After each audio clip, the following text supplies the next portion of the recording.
ओम शांति। आज आपको एक बहुत गहरी बात बता रहे हैं, इसलिए आज उसको आपको बहुत ध्यान से समझना है, ध्यान से सुनना है। आज बता रहे हैं कि जो गर्भ होता है, मात्र का गर्भ होता है, मात्र गर्भ के अंदर ही मनुष्य को धर्मराजपुरी की सजा मिलती है। कैसे मिलती है? ये हमारी बात नहीं है, ये स्वयं परमपिता परमात्मा ने ब्रह्मा तन के द्वारा जो सुनाया है, उसी बात को आपके सामने हम स्पष्ट कर रहे हैं। स्वयं परमपिता ने सुनाया है कि जैसे इस दुनिया में कोई बहुत बड़ा क्राइम करते हैं, कोई पाप करते हैं, कोई गलती करते हैं, उनको जेल में बंद करके सजा दी जाती है। लेकिन ऐसे इस दुनिया में कितने लोग हैं जो बहुत बड़ा क्राइम करने के बाद भी कोई छल करके, धोखा करके उस सजा से छूट जाते हैं, या कोई सोर्स लगा के, कोई पैसा देके, किसी ना किसी प्रकार से मना उस सजा से वो बच जाते हैं। क्यों? आज की दुनिया में कहते हैं ना, भ्रष्टाचारी दुनिया है, तो किसी ना किसी प्रकार से वो पाप कर्म करते हुए भी और बच जाते हैं। लेकिन हमेशा लोग उनके लिए एक बात कहते आए हैं कि भगवान उसके लिए जरूर विचार करेगा, भगवान किसी ना किसी प्रकार से जरूर सजा देगा, कभी ना कभी भगवान न्याय जरूर करेगा, कभी ना कभी उनको सजा जरूर मिलेगी। लेकिन भगवान स्वयं आकर कहते हैं, ना भगवान ऐसी कोई बातों का विचार करते हैं, ना भगवान कोई किसी को इस प्रकार से सजा देते हैं। स्वयं भगवान कहते हैं, हर एक के अपने कर्मों अनुसार पाप कर्मों की सजा उसको ऑटोमेटिक ही मिलती है धर्मराजपुरी में, क्योंकि जिसने जो किया है उसको उसकी सजा जरूर भोगनी पड़ेगी। क्योंकि भगवान कहते हैं, भगवान तो सिर्फ कर्म का फल देता है, वो किसी का अच्छा या बुरा नहीं करता है। जो जैसा कर्म करता है बस उसका फल भगवान देता है। कोई अच्छा करता है तो उसको अच्छा फल मिलता है, कोई बुरा करता है, पाप कर्म करता है तो उसको वैसा फल मिलता है।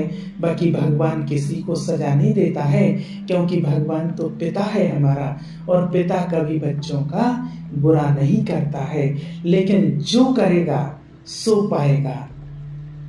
लेकिन अब हमें ये जानना है कि धर्मराजपुरी कहाँ होती है, जो पाप कर्म की सजा मिलती है वो धर्मराजपुरी कहाँ होती है, कैसे उसे जेल होती है, कैसे उसमें सजा मिलती है, कैसे धर्मराजपुरी को जेल कहा गया है। लेकिन जो सत्य है उसे हमें स्वीकार करना है, क्योंकि आपको ताज्जुब लगेगा, लेकिन वास्तव में जो सत्य है उसको स्वीकार करना है।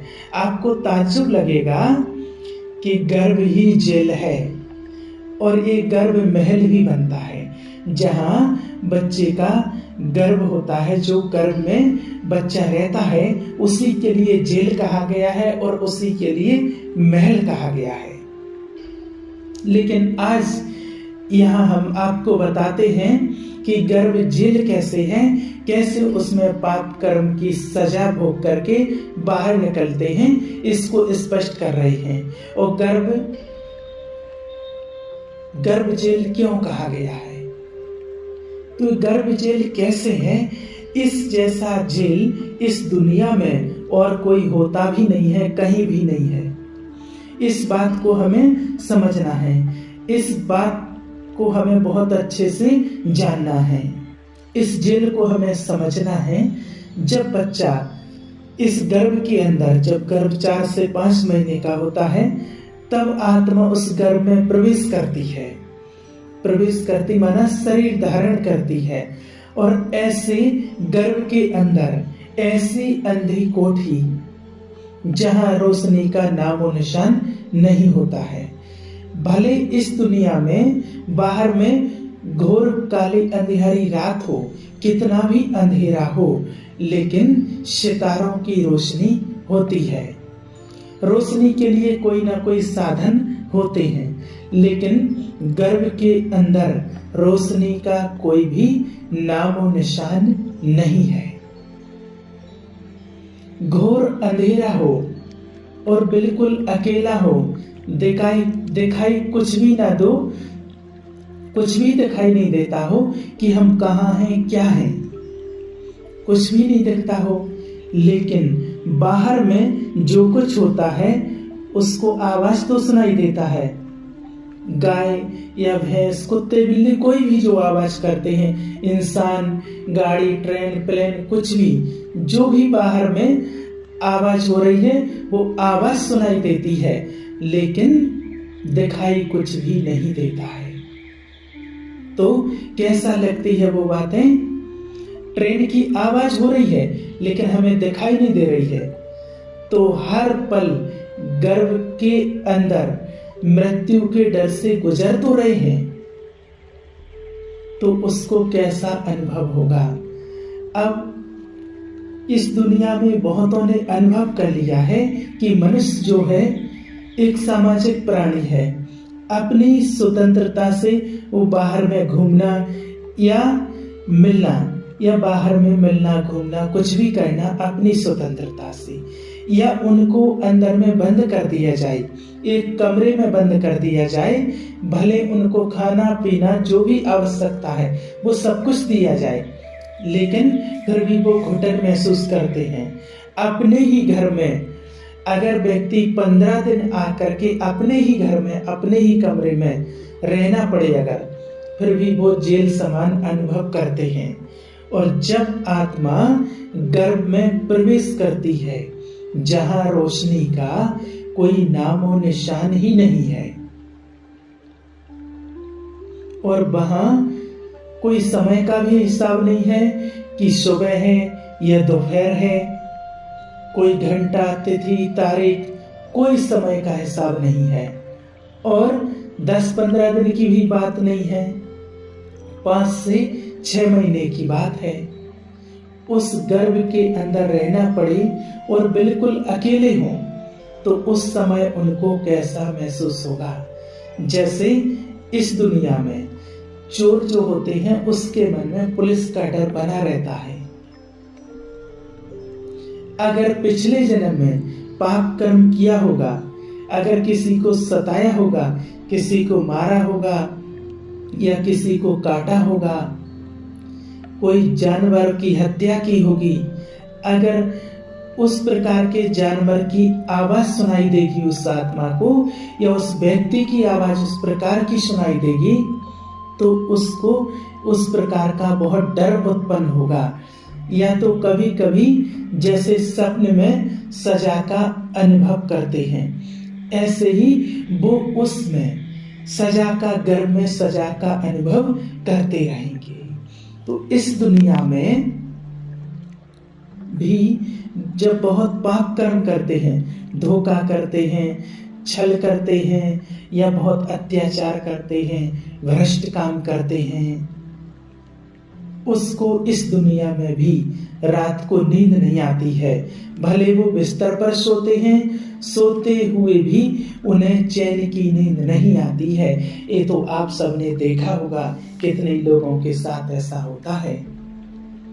गोली खा के नींद करते हैं कई लोग, भले गर्भ में अंधेरी कोठरी है, घोर अंधेरा है, लेकिन उसमें भी उसको नींद नहीं आएगी। अर्थात पाप कर्म किया होगा तो पाप कर्म की सजा स्वरूप में उस आत्मा को नींद नहीं आएगी। हर पल वो सजा जैसा अनुभव करेंगे कि ये कर्म किया है, किया था, इसकी ये सजा है, और हर कर्म पश्चाताप का करते रहेंगे, पश्चाताप करते रहेंगे और भगवान से माफी मांगते रहेंगे हर समय। भले इस दुनिया में कोई ऐसे भी होता है कि भगवान को मानने के लिए भी तैयार नहीं है, भगवान के बारे में भी उल्टा सीधा कमेंट करने वाले, उल्टा सीधा बोलने वाले होते हैं।